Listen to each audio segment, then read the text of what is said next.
Tony D and Little Joan with another Screenwriter's Rant on Blue Beetle from Warner Brothers. I got lots to say about one line of dialogue in the trailer. Smash like and subscribe. Thank you for smash liking and subscribing. Check out my books. The links are in the description. Comedy horror in South Jersey. It's the Pineys, books 1 through 11, available at Amazon.com. Don't forget, Kindle Unlimited is free. Now, as you can see, it's a standard superhero movie. Very Marvel, I'll say. Very Marvel-esque, a current incarnation of Marvel. So you got a guy who, at first, they portray him as a millionaire. It turns out, no, haha, he's a servant. He's a servant. He's poor. And then, but he's a poor kid who's got a lot of potential, and everybody looks up to him. And then he gets a better job, and his family's there to cheer him on. And then suddenly, a woman, a friend of his, gives him this box, burger box, to hold on to. Don't open it. Don't open it. Oh, it's the magic MacGuffin that turns him into Blue Beetle. And he turns into Blue Beetle, and then he's a superhero with this magical, whatever it is. And then he does superhero things because he can, and he's a nice guy. And none of this really matters. I mean, it's pretty standard stuff, right? Here he cuts a bus in half, and, the thing protects him no matter what. And then I think he has to fight is it Danny Trejo? I think it is. I think it's Danny Trejo is the bad guy. I think. This is... I don't know why they're showing that. I think it's Dan. And then Susan Sarandon is also the bad guy. But I think Danny Trejo is the guy he fights. Yeah, I think that's him, right? I can't tell. It's so dark. Looks like him. Now that I look at it again, he looks a little too young to be Danny. But, yeah. So he gets superpowers and has to save his whole family. And this is all standard stuff. It's all standard stuff. Seen it a million times. Blue Beetle. Oh, wow. Cool. A new toy. It's going to be on the shelves. Then George Lopez ends the trailer. Now, this is the end of the trailer. Last few seconds. This is supposed to be a line that you would drop a line like this if it was funny.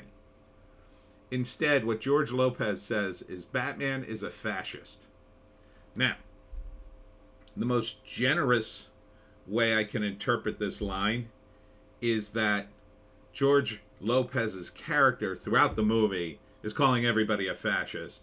And he's like a left-wing commie nutbag, his crazy uncle who's a commie, and he thinks everybody's a fascist. He thinks the mailman's a fascist. He thinks the neighbor's dog is a fascist. By the way, August 18th.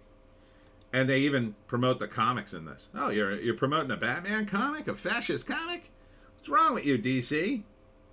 Bizarre, they're suddenly promoting the comics. Anyhow, you could, generously interpret that as, well, that's a joke. That's his character. He calls everybody a fascist. He's a left-wing lunatic. A little nutty, harmless, but a little nutty. Sure, okay. If you did do that in the movie, though, why would you put that line in the trailer? This is, I think, and forget about the whole story. Just forget about it, because it doesn't matter. I'll do the 3 acts. First act, he's a nice kid. He gets the superpowers. Second act, he learns how to use the superpowers. There's a big evil guy who wants to get him back, or Susan Sarandon or whoever. And he has to learn how to use his powers. He doesn't want them, but he has to learn, and then he does. And then at the end, they kidnap his family. He has to save them. The end. Okay? I mean, it couldn't be any more obvious. But forget all that. It does. None of that even matters. Because DC owns Blue Beetle and Batman. So, even if what I said is true about Lopez's character, you wouldn't put this line in the trailer because it's out of context. It wouldn't be funny unless you knew this character was so off the charts he calls everybody a fascist. I don't think that's the case. I think that calling people a fascist in Hollywood and in left-wing spheres has become so common, so ubiquitous, that this is just an offhanded comment for them now. It doesn't mean anything. It's like saying, "Oh yeah, I forgot I forgot the forks for our picnic. Oh, you're fascist." I mean, like, it doesn't mean anything when you use it that way. It doesn't mean it when you make it an offhand comment. "Oh yeah, that guy's rich. Well, he's a fascist." "Oh, that guy's a Republican. Oh, well, he's a fascist." "Oh, that guy supports Trump. Oh, well, he's a fascist."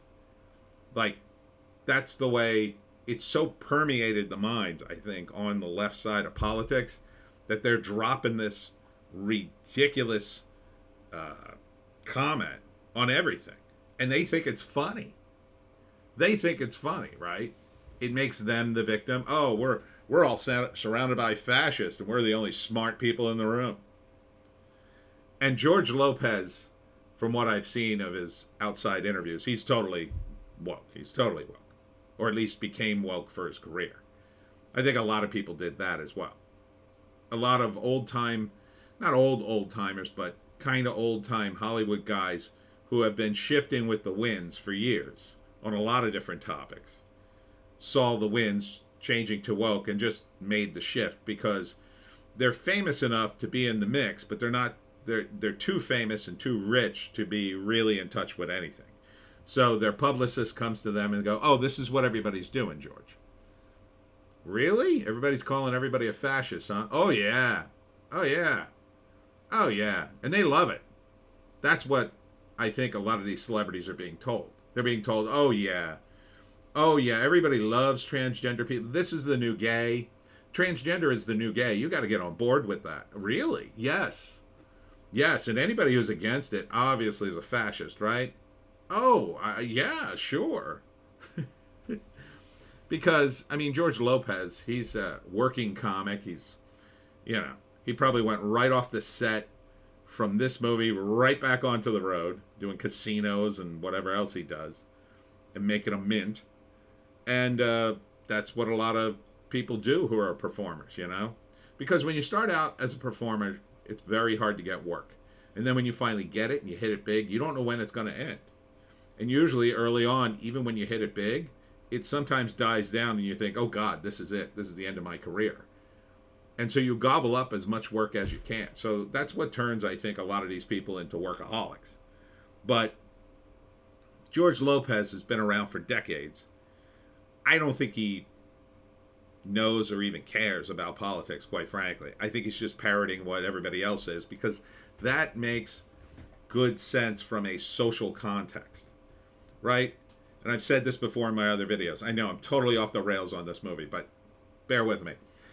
I've said this in other videos. Like, when you're in a social circle of friends and all your friends believe something and you go along with it, well, that's all good for your friendship, right? But when you don't, and some of those friends are very passionate about their positions, as people get way too passionate about politics, it hurts your friendship, and it kind of makes people pull away from each other.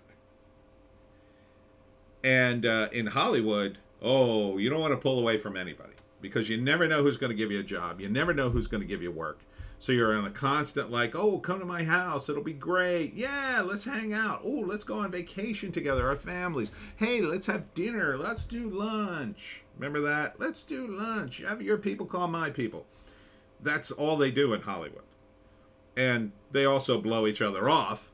That's a thing in Southern California, but it's constant. It's constant networking, because that's what you do in show business. "Oh, I met George Lopez. What a nice guy. He said so many nice and complimentary things about my suit."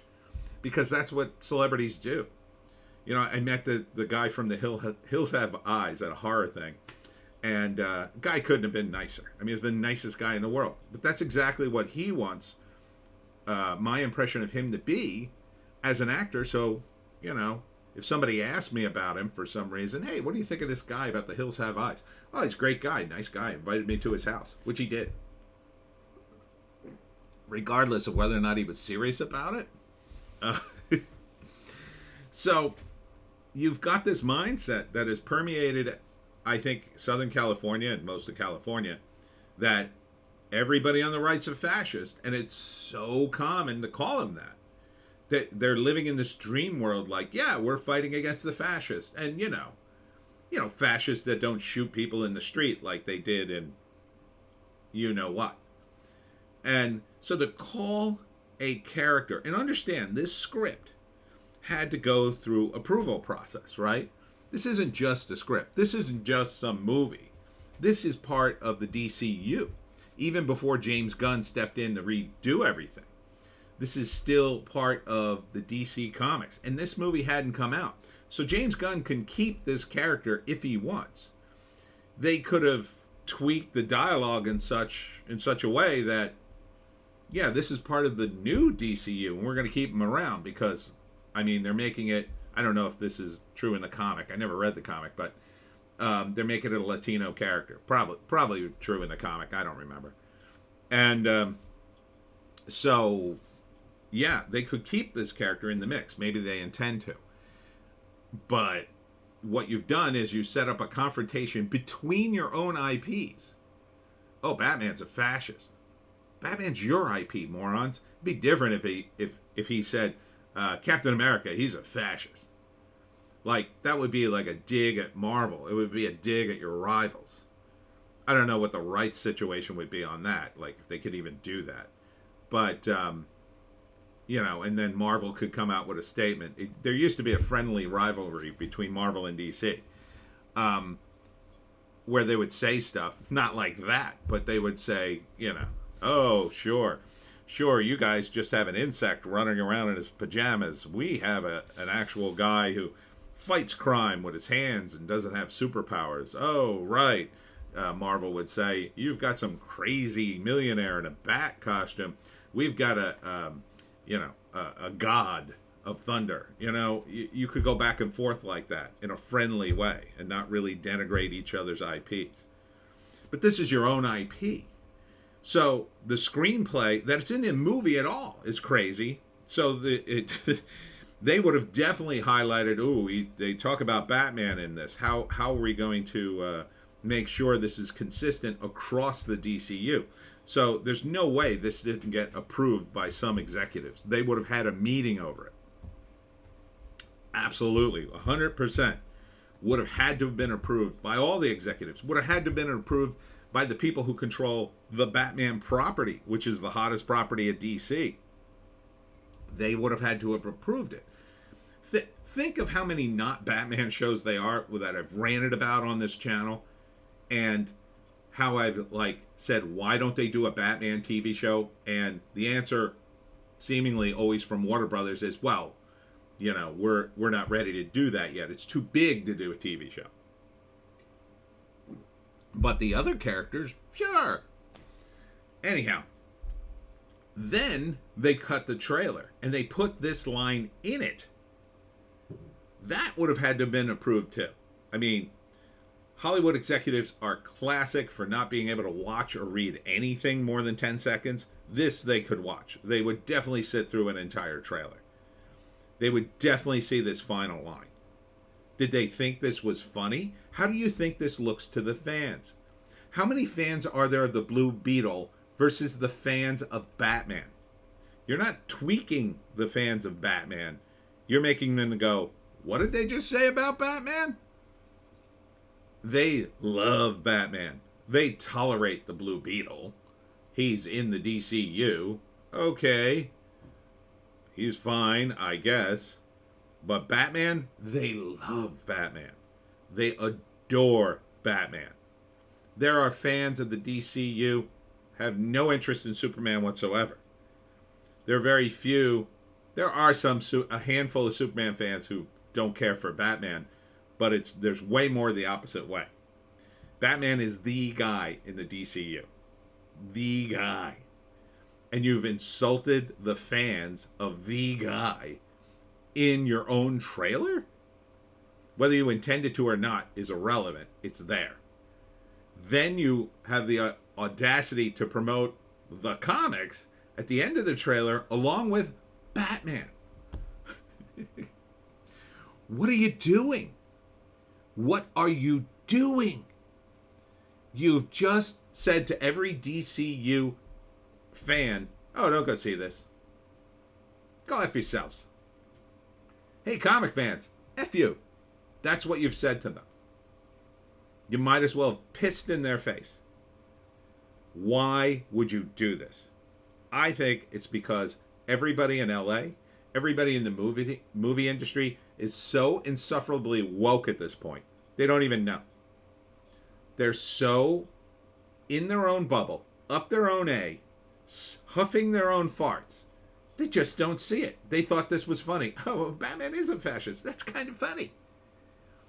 They have no sense of what the fans like. They think the fans will blindly go to see Blue Beetle just as they would to see Batman or Superman. I think they're that blind to it. Oh, it's a comic book. They'll go see it.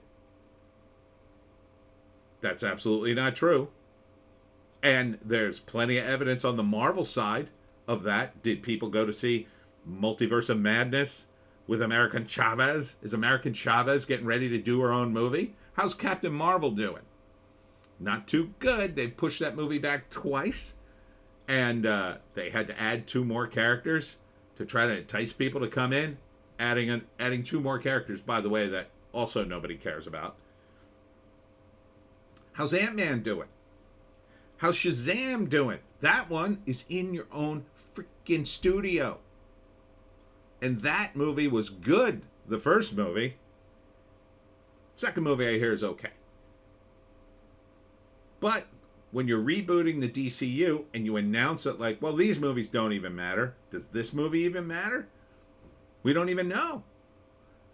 James Gunn answering all the questions, that's a big question you probably should have answered, and you probably should have said, oh, yeah, Blue Beetle will be around.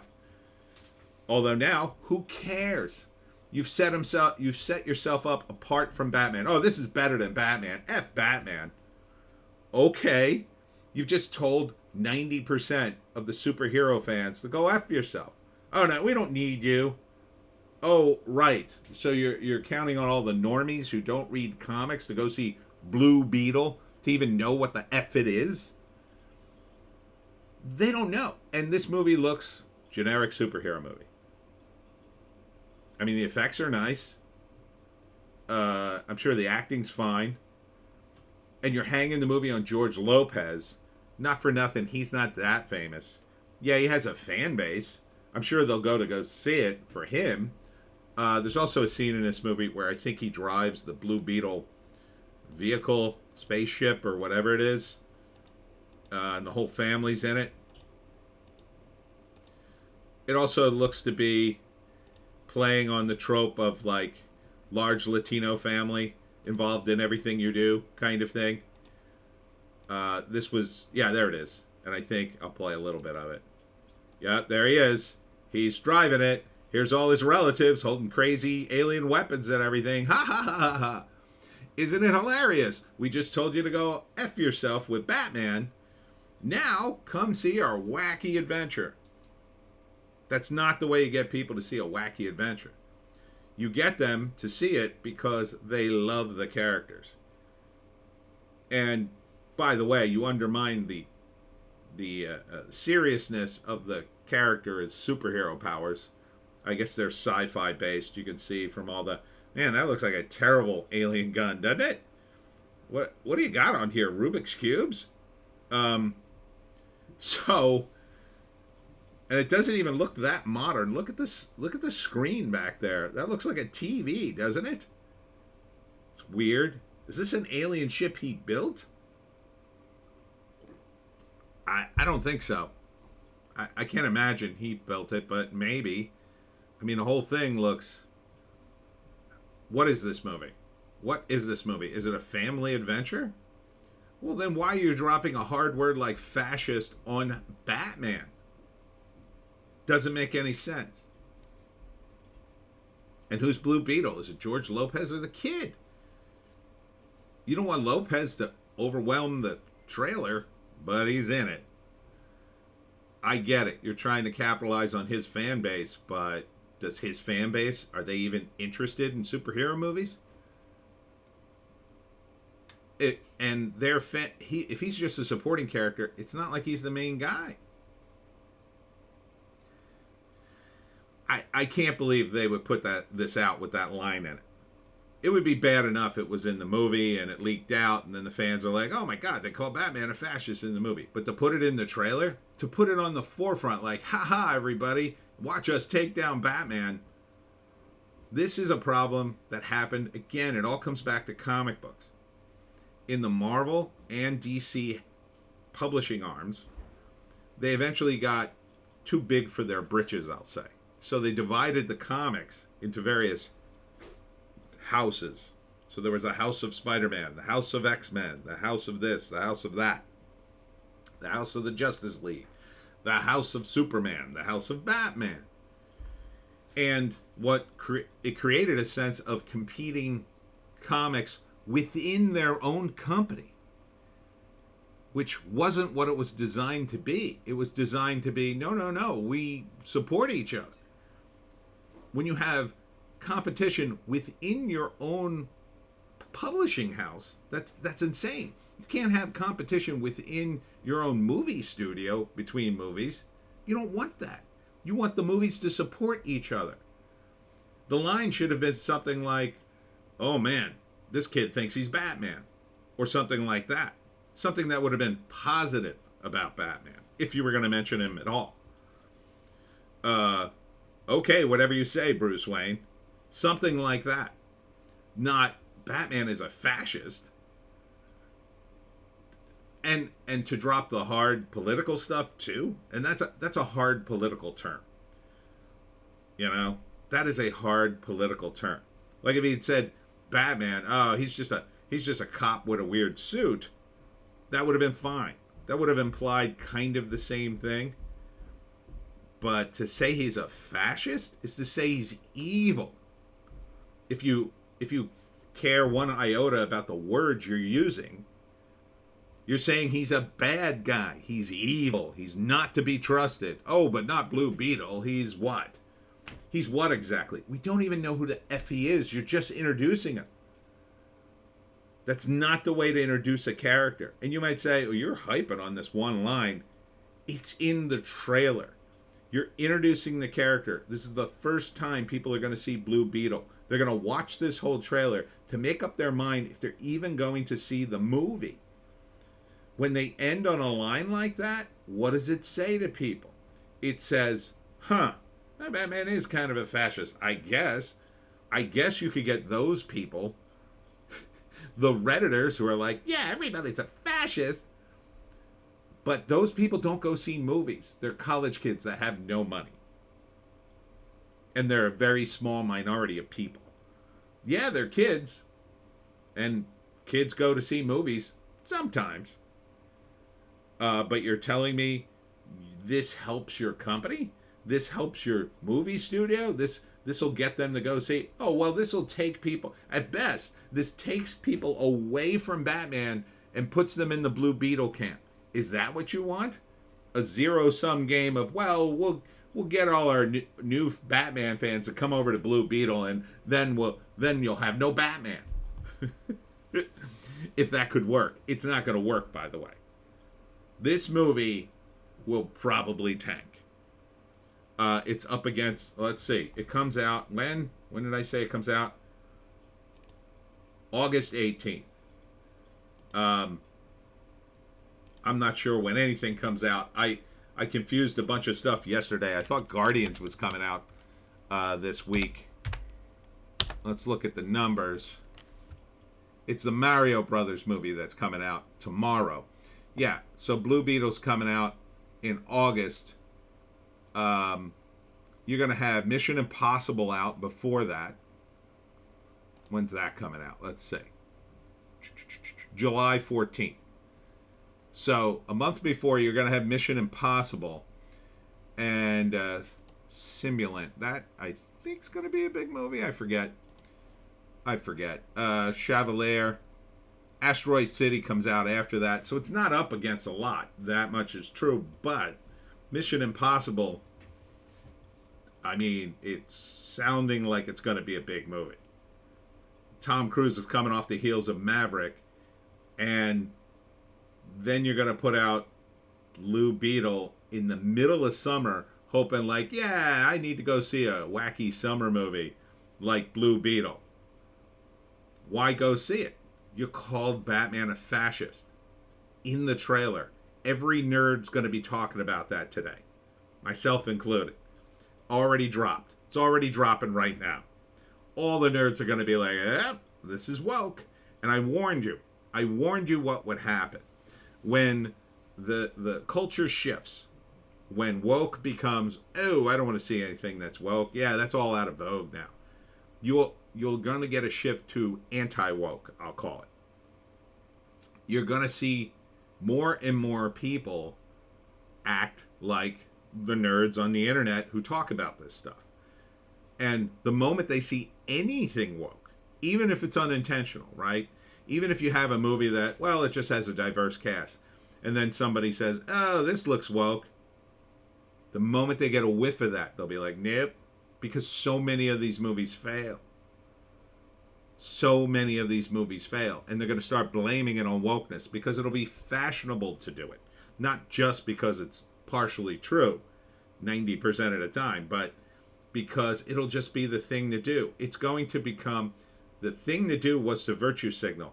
The new thing will be to do the opposite, to call out virtue signaling, to say, what a bunch of hypocrites. Oh, this is a bunch of virtue signaling. I'm not seeing this. Look at this virtue signaling. I'm not seeing this. This is only one line in the movie, and I can say it. And you might say, well, you're too sensitive to it. You've been talking about this forever. Doesn't matter. Doesn't matter. Movies are $14. You think I'm going to blow $14 to see this thing? No. I'm not going to pay for it. I don't want one line like this in my movies. Not one. There's no call for it. And I certainly don't want it in the trailer. I mean, as woke sounding as The Whale is, potentially, at least they had the smarts to hide that.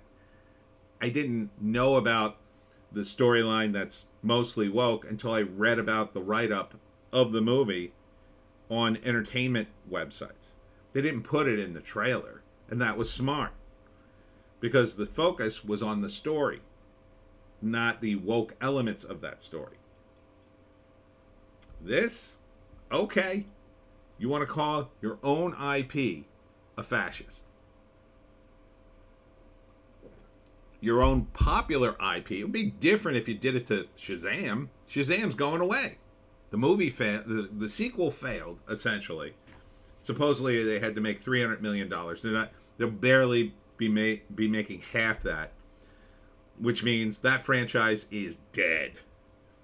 You're never going to see it again, probably. You might see, what's the name, Zachary Levi come back in like a multiverse thing down the road, but you're not going to see another Shazam movie. He might show up in the Justice League, but you're not going to see another Shazam movie because they lost $150 million probably. And when they start losing money like that, and people start attributing, well, what's the problem? What's the problem? And they start finally hearing the complaints. Well, a lot of people complain these movies are too woke. Oh, okay, let's stop doing that. And there's already noise to do that. And I said before, the perfect storm is coming. And the perfect storm is going to be a movie that's not particularly woke, but it has one woke line like this, and it utterly fails. This might be the movie. I don't know.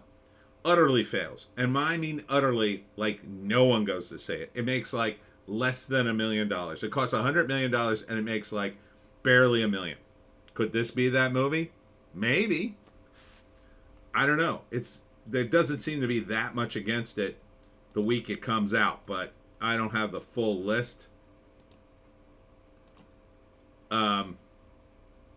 So this could be the movie. What if this thing comes out and only makes $5 million? It'll be an absolute disaster for Warner Brothers. They're going to be looking at it, why didn't this movie make money? Now, they might attribute it to superheroes in general, just going out of vogue and people sick of seeing them. But if they bother to drill down even a little bit, they might see a video like this and go, oh boy, these guys were really mad we trashed Batman in our trailer. Yeah, I am mad. Why wouldn't I be mad? I like Batman. I barely know who Blue Beetle is. and I read comics.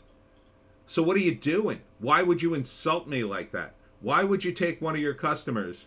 Your customer comes in. Say you work at McDonald's. Your customer comes in, and he always is a guy who eats chicken McNuggets. And he's coming in for his McNuggets.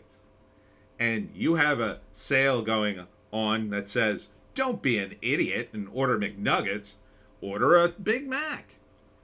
Do you think that would make your regular chicken nugget customer happy? Would he look at that sign and go, oh, haha, that's kind of funny? No, he'd look at that sign and go, why are you insulting me? I come in here all the time and buy your product, and now you're calling me an idiot? I come to DC all the time and buy their product, and now you're implying your product is a fascist, and thereby implying I am? That's not a good thing to do to your customers. So once again, DC, get woke, go broke, downvote.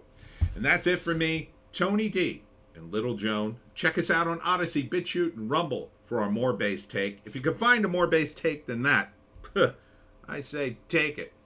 I will be at the Shriners on Wednesday, and you have to be a Shriner to come to that talk. But then on April 8th, I'll be at Geek Fest. I'm just doing the panel, my talk on how to hunt the Jersey Devil. But maybe they'll let me sell some books. I don't think so. They said they were out of space. That's it. Check us out on Odysee, Bitchute, and Rumble, and we'll see you in the next one.